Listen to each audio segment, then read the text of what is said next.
Good morning to everyone. I'm not sure about the word of wisdom, but I'm very happy to be here.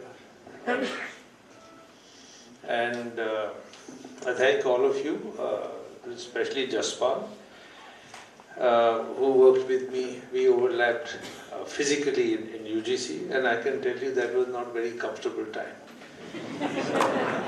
And I'm sure all of you appreciate what I'm trying to say.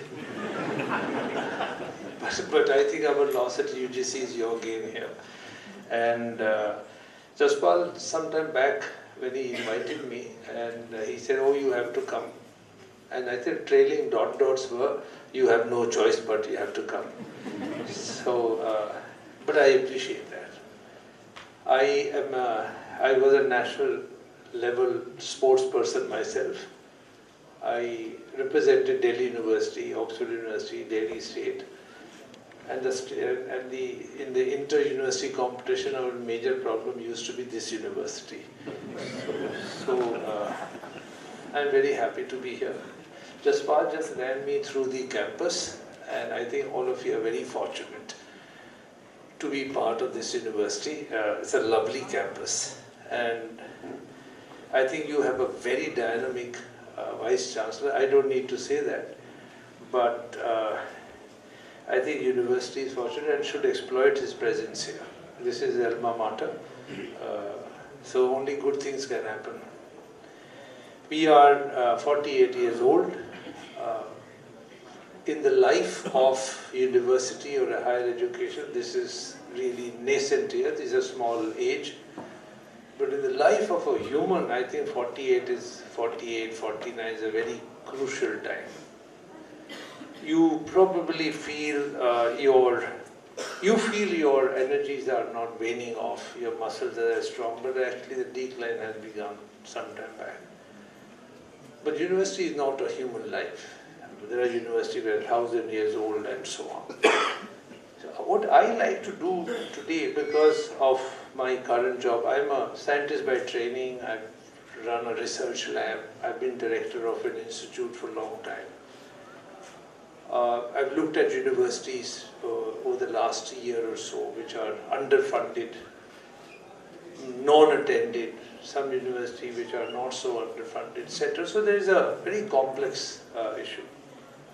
So if I may, I'll just speak about 3-4 points which have become very relevant, and a university such as yours, one of the finest state universities, this becomes even more relevant. I'll try to keep the provocative thoughts which is in my head vis-a-vis academia itself at bay, because that becomes very confusing. So I'm just going to share something about what education has come to mean, not only in India, we are still behind, but world over. So let me begin with this, that the education per se for years, for centuries, was really focused on, if you look at Padua or Verona or Oxford, Cambridge, some places in Europe, they're about 1,000 years old. And these physical structures were really, people went there, very few people went there. GER of England in the late 60s was only 4%. We talk about 90% now. So those who went there either did philosophy, they thought, and down and down was not a term, they were separate from societies. Governments or the administration or kings or queens usually funded these places. And education meant that you did deep thinking. There was no pressure on you to do research or disseminate or do this. But you produced thoughts. It happened in Italy, it happened in Vienna, Austria, it happened everywhere. But it's only about 250 years back, 230 years back, when the modern university took birth. The people behind giving the modern idea of education or university per se are people like John Newman, who wrote copiously, taught at Oxford. He was a monk, started University of Dublin. Or people like, even more influential, like Humboldt. You must have heard about Humboldt fellowships. So Humboldt in Germany set up Berlin University. He was actually not an academic in true sense. He was an ambassador, he was a thinker, he was a political writer. And then that was the birth of modern universities. And universities at that time were supposed to be, उनको क्या करना था universities को? They had complete autonomy. And idea of university that time was that everybody from all walks of life, whether a doctor, lawyer or whatever, will come to a physical space.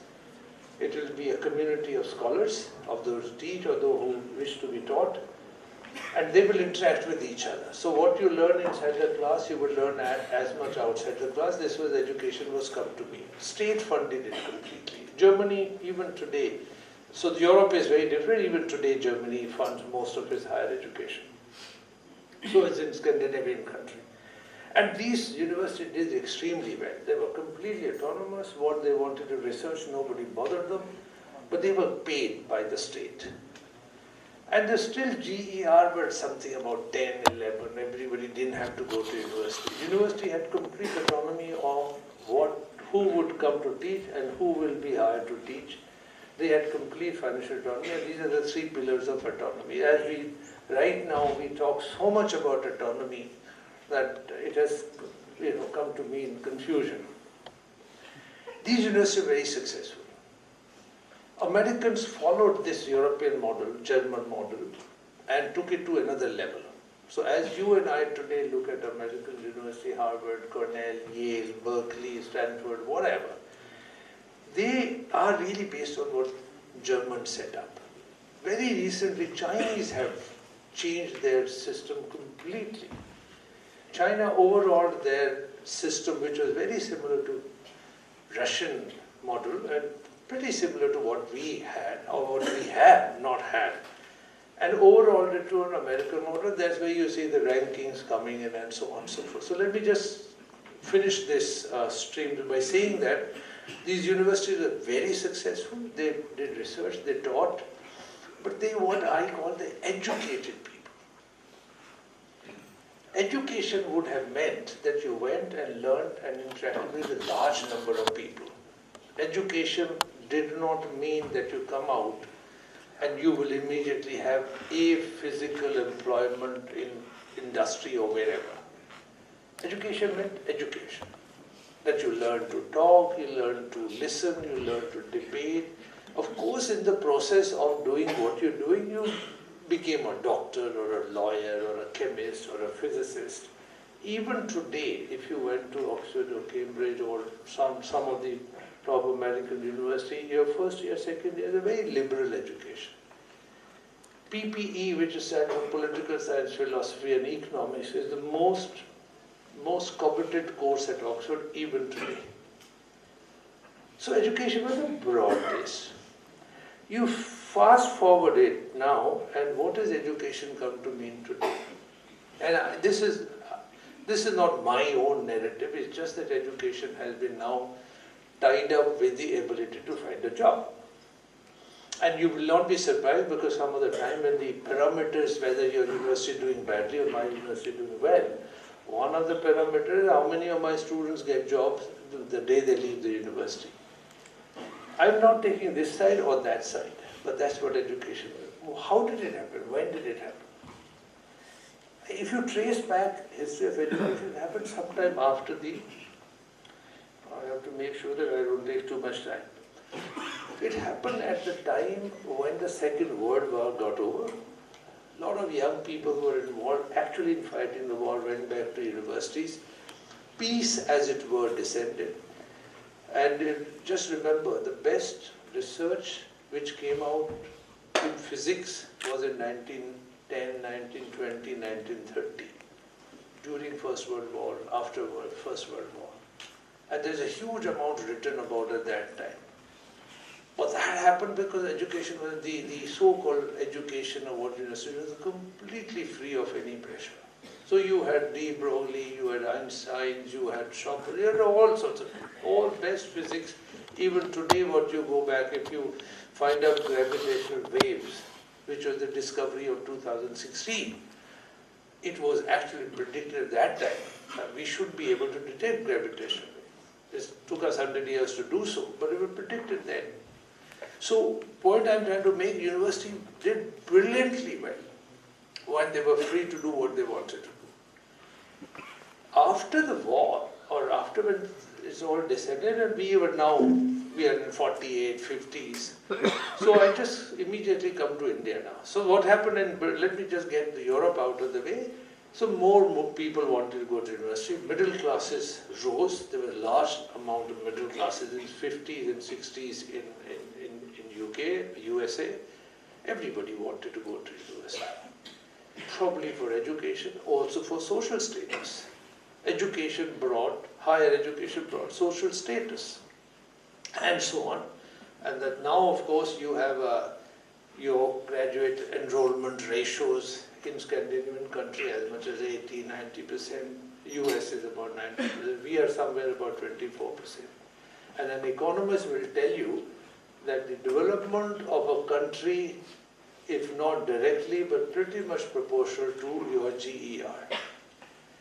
In Indian context, this can mix up the issue, but I'll leave that alone for the time being. I'll come again. I think we can have that discussion another time. I want you to now consider what happened in 47, 48, 49 in India. Or suppose you were Jawaharlal Nehru, or you were Kalam, or you were people who were confronted with just 200 university, 200 colleges and 20 university. Now total number of people in higher education, 110, 120,000.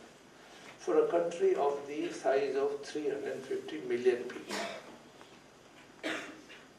That's a shocking number if you think. 110,000 students, 120 in 200 colleges, mostly private, and just 22 universities. Most of them to produce babus for British at that time.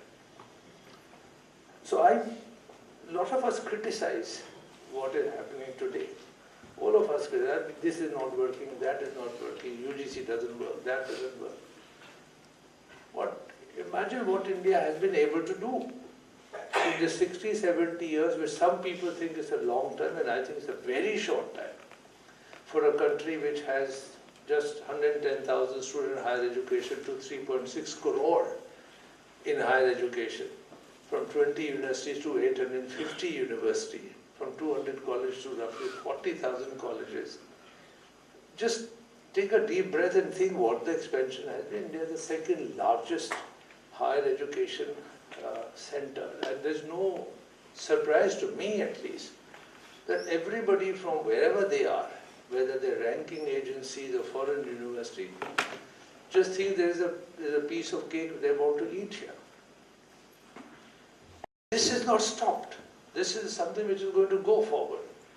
So in this expanded version, those of you who do physics or science would know when the system expands, the entropy or degree freedom also goes up. So systems do become unmanageable.